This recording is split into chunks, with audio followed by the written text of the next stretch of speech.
खेत बेच देंगे तो खाएंगे क्या? हमारी बेटी की पढ़ाई, मेरी दवाई, ये सब कहाँ से चलेगा? अरे भैया, और अचानक से यहाँ से गुजर रहा था, सोचा तुमसे मिलता चलो।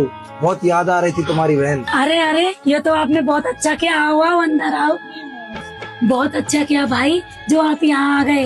वैसे भी गुड़िया की शादी बहुत नजदीक आ रही है, भात देने की तैयारी कर लो। हाँ हाँ, भात तो जरूर दूंगा, ये तो मेरा फर्ज है।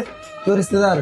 पर भाई इस बार बात थोड़ा बड़ा होना चाहिए। पड़ोस में चंगीलाल काका की बेटी के बात में उसके मामा ने 2 लाख रुपए दिए हैं। मुझे उससे ज्यादा चाहिए, पूरे 2,11,000। मैं पूरे गांव को दिखाना चाहती हूँ कि मेरी बेटी की शादी में सबसे ऊंचा बात आया है। बहन, मैं चंगीलाल काका के रिश्तेदारों की तरह नहीं हूँ। वो सभी सरकारी नौकर और बड़े पदों पर है। मेरी बहन, तुम अच्छे से जानती हो, बेटी की पढ़ाई, तेरी भाभी का खर्चा और घर का खर्चा जैसे तैसे चला रहा हूँ। भाई तुम मुझ पर कोई एहसान नहीं कर रहे हो। गांव में मेरी इज्जत का सवाल है। अगर ऐसा ही बात दे सकते हो तो ठीक है, और अगर नहीं दे सकते तो गांव में मेरे हिस्से की 1.5 बीघा जमीन है, उसे बेच दो और ये बात दे दो। कैसी बात कर रही हो मेरी बहन?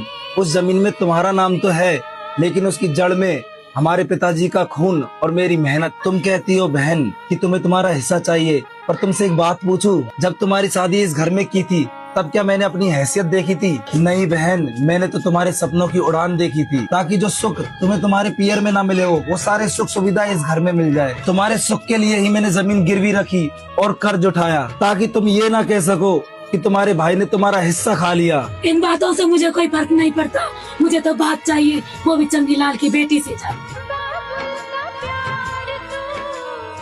भाई साहब, अब आप ही मेरी बहन को समझाइए, ये तो बिल्कुल अपनी जिद पर अड़ी है। मैं क्या बोलूँगा? आप दोनों बहन भाइयों के बीच की बात है।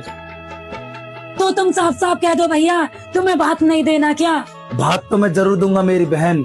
मेरे इस औकात के भात से तुम्हारी बेटी की शादी में अगर कोई कमी रह जाए तो मुझे माफ कर देना। मैं एक किसान हूँ, मैं अपने खून की आखिरी बूंद तक तेरे लिए लड़ सकता हूँ, लेकिन दिखावे के इस भात के लिए मैं अपने बीवी बच्चों का भविष्य बर्बाद नहीं कर सकता।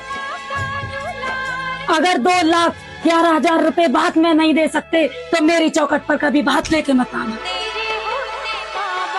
आपने अपनी बहन के लिए वो सब कुछ किया जो शायद एक बाप भी नहीं कर पाता। आप चिंता मत कीजिए, हमसे जितना बन पाएगा हम करेंगे, लेकिन दिखावे के लिए हम अपने खून का भविष्य बर्बाद नहीं करेंगे। अब तो भगवान ही मालिक है, पता नहीं क्या होगा।